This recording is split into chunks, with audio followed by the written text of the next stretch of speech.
Well, our region could begin to see an influx of people looking to establish a new life in northern New York and Vermont. NBC5's Adrian Pastor has more on climate refugees and immigrants settling in our region. Well, obviously, there's a lot to unpack as we begin to think about the lasting impacts of weather changes. But before we can equitably handle a spike in population in Vermont and northern New York, officials tell me there's still so much work to be done.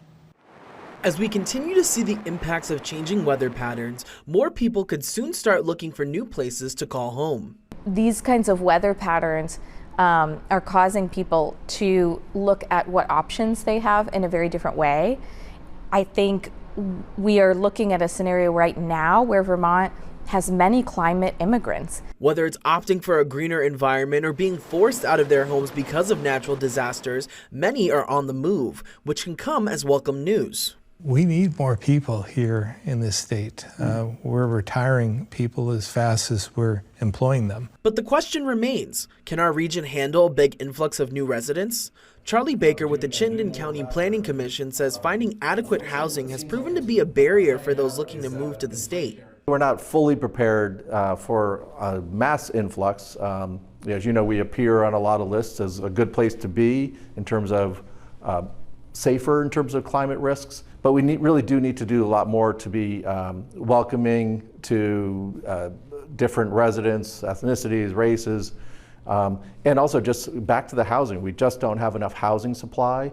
In Montpelier, lawmakers are working to pass S-100, otherwise known as the Housing Bill, designed to increase the supply of affordable homes by expanding housing opportunities. We're going to have to make small changes that keep Vermont looking the way we want it to, while drastically expanding infill homeownership opportunities, duplexing, quadruplexing, and density in our downtowns and village centers where we already want to grow. The bill would also provide ongoing funding that would help relocate mobile home communities, which typically reside in floodplains. Mobile home communities made up 8% of the state population, but 40% of the victims of Hurricane Irene.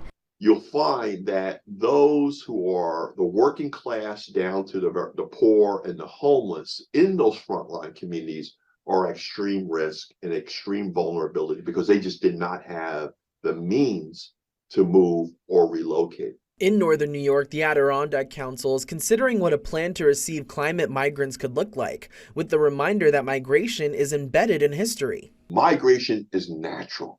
Aaron Mayer, Wilderness Campaign Director at the Adirondack Council, says preparing for what's to come is imperative and begins with education. A bigger conversation needs to be had, not only just at the government or with government, but inclusive of communities, and environmental groups need to be brought to the table. As people begin to look at their options, everyone I spoke with says secure housing, job opportunities, and affordable childcare will be deciding factors as to whether or not they will make their way to our region. Coming up tonight on NBC5 News at 5:30, we'll hear more from families in northern New York and Vermont who already consider themselves climate migrants. In the newsroom, Adrian Pastor, NBC5 News.